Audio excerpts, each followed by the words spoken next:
Hi, my name's Isaac, and this is a brand new 2025 Honda Ridgeline Trail Sport. And today, I'm gonna review it for you guys. The Ridgeline has admittedly lived a rough life. Ever since its inception, it's been the butt of many jokes in the truck community, and to a large group of people, it doesn't matter how admirable of a person you are, if they find out you drive a Honda Ridgeline, well, they admire you just a little bit less. It doesn't matter who you are. You could be a world-famous actor giving the performance of a lifetime. I knew it was better that we were apart. I just hope that I left her better than when I found her. I wish I just had that much integrity. Such a good movie. Why you drive the Honda Ridgeline? Are you kidding me? Bro, are you kidding me? Is the Honda Ridgeline really that bad? I don't think so, but it is definitely a very unique truck. So without further ado, let's get started.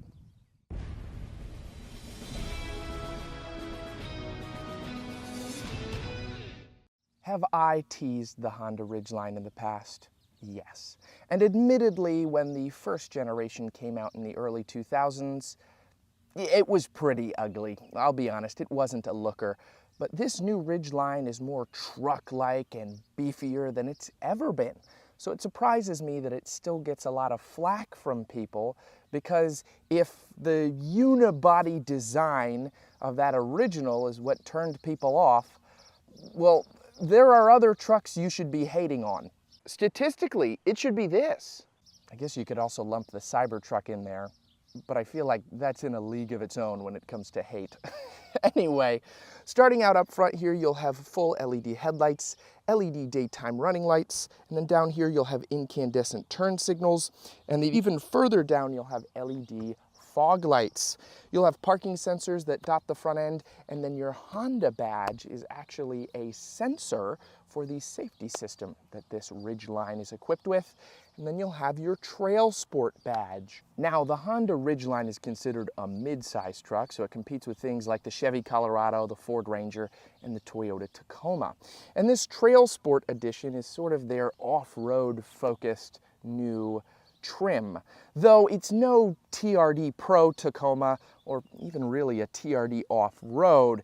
It's more like a TRD Sport if you were going to compare them apples to apples. It does offer a little bit more than just an appearance package worth of off-road goodies, but it's nowhere near as capable as those other trucks, though admittedly, I don't think it needs to be. I think Honda really knows who their customer base is with this truck, and everyone that I've actually talked to that owns a Ridgeline really likes their Ridgeline. Moving underneath the hood, this is powered by a 3.5-liter V6, making 280 horsepower and 262 pound-feet of torque, and that is paired to a 9-speed automatic transmission.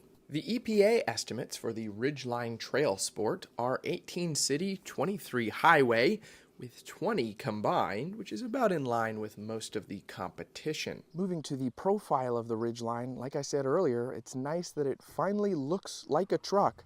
I don't know if this blue color is exactly my taste, but you know, I think a lot of people are really gonna like it. Moving down here, you'll get General Grabber 245 60R tires around these 18-inch wheels, and you'll have black plastic mirror caps here with sort of a gloss black look and turn signal indicators incorporated in. They are power adjusting mirrors, and they're also power folding, so they'll fold in when you park it, which is really nice. Keyless entry, and then moving further down here to the rear, you're gonna have Ridgeline stamped into the tailgate. That's new for 2025. I guess Honda was like, you know what? Everybody else is doing it, why don't we? And I don't think it looks that bad. I think in the modern era, the third generation Tacoma was the first truck to do the full tailgate stamp design, though I know it goes back many years further in certain vehicles. You'll have Honda spelled out here in Trail Sport. You'll have dual exhaust, and then a fairly decent towing capacity, definitely not class leading, but it'll get the job done. It's definitely very practical. Moving further in here, you'll have a backup camera, and here's your tailgate latch. In a world of, aluminum tailgates that you can lift with your pinky that are dampened, this is not dampened, and you cannot lift it with your pinky. Try as I may, I'd probably break my pinky. But there's a little bit of reasoning as to why this is a heavier tailgate than compared to a lot of its competition. And that's because if you look down here, it says release. What am I gonna stick my hand down here and release? Oh, it's a grab handle to open up the tailgate the other way. And so you have really easy access to get inside here. If you want to load things easier, that's super nice. And I love that Honda has incorporated that. Recently, Chevy, Ford, and Ram have also incorporated sort of multi-function tailgates in, but I think the Ridgeline sort of started this trend again in the modern era.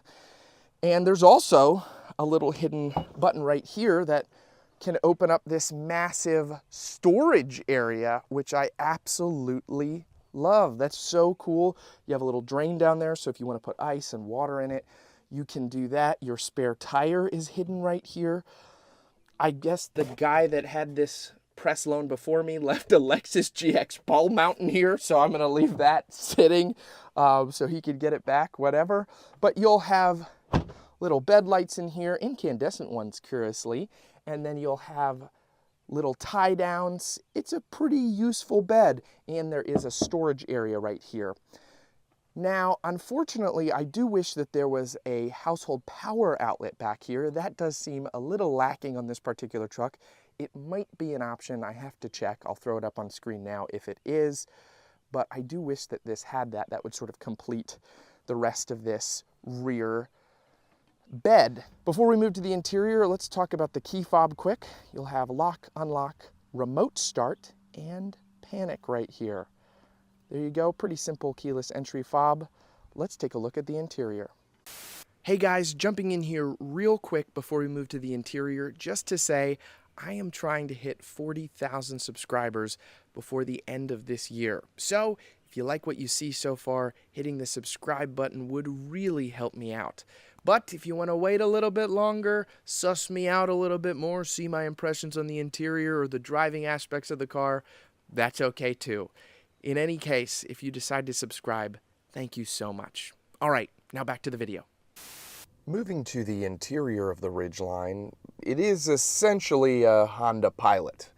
That's basically the architecture that this is working off of, though I don't necessarily think that's a bad thing. It's very comfortable in here, and it's laid out very similarly to how the Pilot is laid out. Starting here on the door, this is soft touch up here, as is this down here. You'll have this orange stitching that continues all around the interior and in the headrests of the Trail Sport here, into the seats. That's very neat. You'll have your window controls, lock and unlock, your window lockout, your power seat adjustment settings, because you do get power seats here, your power folding mirror button right there, and the other mirror controls. That's sort of an interesting placement for them. Usually you'd see them maybe a little further on the door here. Your econ mode, and then some safety settings down here, your cargo lamp settings, stuff like that. You'll have your fuel cap opener, your hood latch release right there, and then you do get a physical parking brake, which is pretty nice, that you get an actual physical one as opposed to like an electronic pull tab. And then this is manually tilting and telescoping here on the steering wheel. So that's always a nice benefit. And then on the steering wheel itself, it's actually laid out fairly simplistically. A lot of vehicles I review nowadays have like 100 buttons on the steering wheel, but you don't really get that here. You'll have your volume, your channel changing. This button right here scrolls through the gauge cluster screen settings. Now what's interesting here is this is a physical gauge, this is sort of a fake digital gauge. So like half of the gauge cluster's real and half of it is digital. So you don't get the full customization that you might on something like some of the other Honda products that use a fully digital gauge cluster, but it does have some nice settings that you can go into and mess with, and I like the customization there. You can sort of throw up what you want right there on that one gauge, and then your speedometer is going to stay the same throughout the whole time. Then you'll have paddle shifters down here, and over here you have your radar guided cruise control settings, stuff like that, and heated steering wheel. That's a nice luxury bonus. Moving over to the infotainment system, it's not super large here, but it does definitely get the job done. It's very quick. As you can see, it'll load into each different setting very, very fast, and I think that's pretty neat. There's not a ton to talk about here. You have the standard settings that are incorporated in Bluetooth, Sirius XM, Apple CarPlay, and Android Auto, and a host of a few other apps that you can go through. Though not a ton of noteworthiness here. If we throw this into reverse, you will have just a backup camera here on the Trail Sport. A little disappointing there's not a 360-degree system on this, but it is nice, of course, to still have a fairly clear backup camera with guiding lines that turn, and you do have some different modes you can go into. You can zoom, get sort of a bottom view, and then of course you can like change the brightness settings and stuff on here. It's not bad at all, and then you can pull this up with the parking sensors if you want as well. So not a bad system, just wish that there was maybe a little bit more in this particular Ridgeline with that.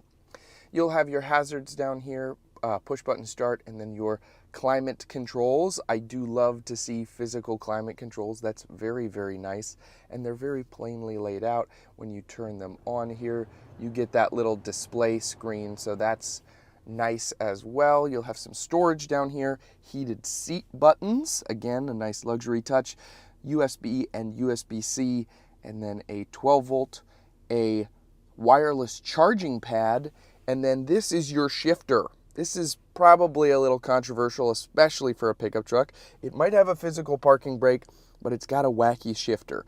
So you get used to it pretty quickly. So you put your foot on the brake, you're in park. If you want to go to reverse, you push that back. You'll see the camera comes up. It tells you in the gauge cluster you're in reverse. Neutral is also a push, and drive is also a push. Now there are paddle shifters here, so you can use those while you're in drive. But it's sort of an interesting selector that Honda introduced fairly recently to some of their vehicles.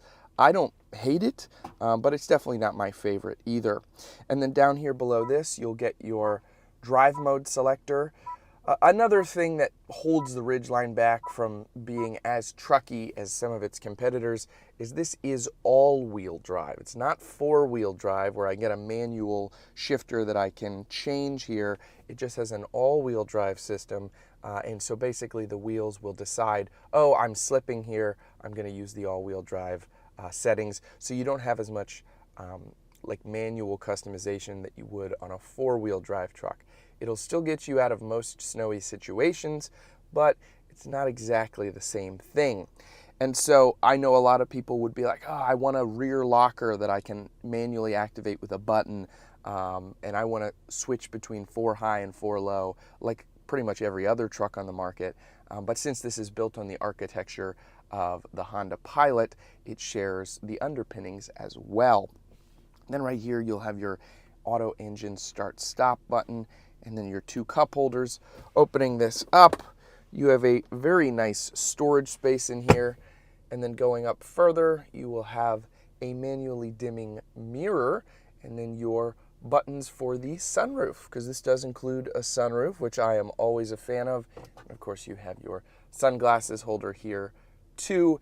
And then down here, you will have a fairly sized glove box.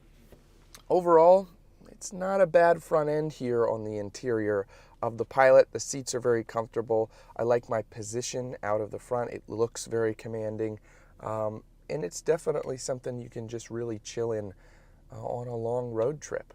Let's take a look at the back seats. Moving to the rear seats here, they do actually fold up. You just pull this handle and the seats will fold up and lock into place, giving you a pretty decent amount of cargo room down here. And then all you have to do is pull this, and it's interesting because as it comes down, the bar will click the seat into place, which is sort of a neat functionality thing. And then stepping back here, you will have 2 climate vents, a 12-volt back here, and frankly, a lot of room. This is where I would be sitting at 5'9" in the front seat, and I have probably 5 or 6 inches of legroom and a good 3 inches or so of headroom. It's very spacious back here in the third seat. And then, or in the second row, the third seat. What is the third seat? In the center here, which could be considered the third seat, there is a fold-down armrest right here with 2 cup holders. And then you do also get cup holders in the doors here, which is pretty nice. Dome lights, and you do have a power sliding rear window. I'm glad that there is an option here for the power sliding rear window. A lot of trucks skimp on that, but not here on the Ridgeline.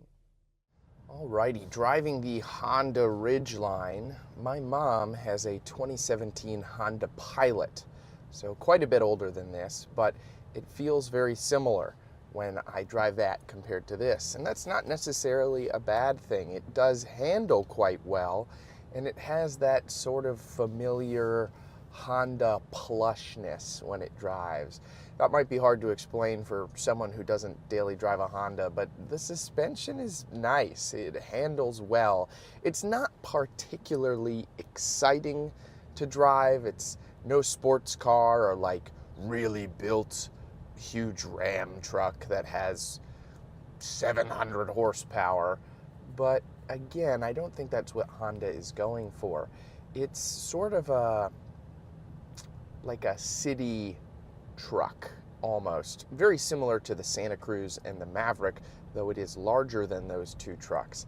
It handles quite well, and Honda knows a lot of people that are purchasing these are going to be using them for daily driving and picking up mulch and doing small Home Depot runs. This isn't necessarily a truck that's built to compete with the crazy off-road TRD Pros of the world and stuff like that. Now, I think this is zhuzhed up a little bit to give it more of the appearance of a TRD Pro or a ZR2-esque truck, though, you know, it's a Honda Ridgeline. You sort of know what you're getting with a truck like this. And it works, right? It's very capable. And I think, as I said earlier in the video, Honda has tried to make this as capable of a vehicle as possible, and I think they've succeeded. With the platform that they have, the design elements that this now has, especially compared to the outgoing Ridgelines of yesteryear, it's a good-looking truck. It looks like an actual pickup truck now, and it has for a few years. But it's a little bit more squared off in the front end, and that looks a little bit more rugged. And it's got a decent towing capacity and a lot of fun bed features. I think most people would be pretty satisfied with a truck like this. And as I've said, a lot of people on previous Honda Ridgeline reviews that I have done have posted, hey, I have a Ridgeline, I love it, right? And they're maybe not getting as much in-person flack as you see online for the Honda Ridgeline. There's definitely a lot of disdain for it online, and I think it's because it's just an easy punching bag, right? Like, oh, what do you drive, a Honda Ridgeline? And I don't think it's warranted. I think this is a pretty good truck. Well, that's just about going to wrap up my review of the Honda Ridgeline. Let me know what you guys think. I'd be very curious to know, is the truck really that bad, or is it maybe an often overlooked truck in a crowded segment of midsizers? Either way, I'd love to know. Lastly, before I go, I'd like to mention that I am a Christian, so if you have any prayer requests, I would always love to be able to pray for you. It's just such an amazing opportunity, so you can leave those in the comment section below if you'd like. And I like to close out here with a weekly scriptural reading. This week, I'm in the book of Matthew, chapter 6, verses 25 through 27. Jesus is speaking here.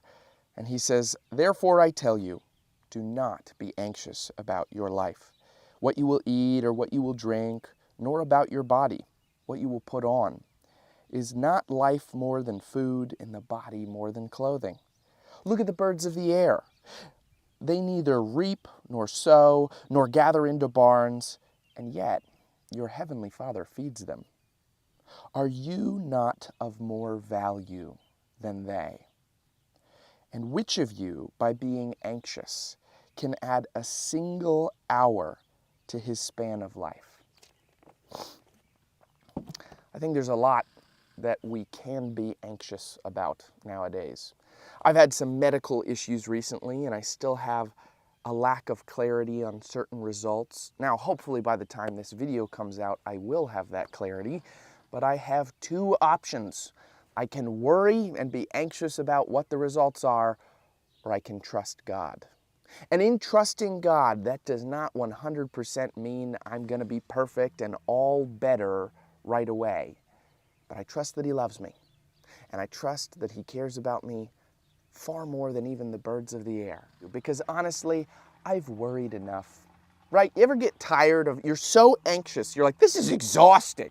This is exhausting to be this anxious all the time. And I'm tired of that, right? So hopefully that can be an encouragement to you if you're in a place of anxiousness or uncertainty, to surrender it to God. Maybe you don't even know God, right? Maybe you're like, I don't even know this guy. Why is this guy talking about Jesus at the end of a Honda Ridgeline review, right? Which is bizarre, I will admit.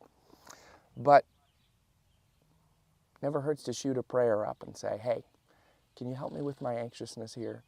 Because it's not going to add time to our life by being anxious. All right, guys, that'll wrap up the video. But remember, no matter what vehicle you drive, I hope it lasts you a long time and it serves you well. I'll see you next time. Take care.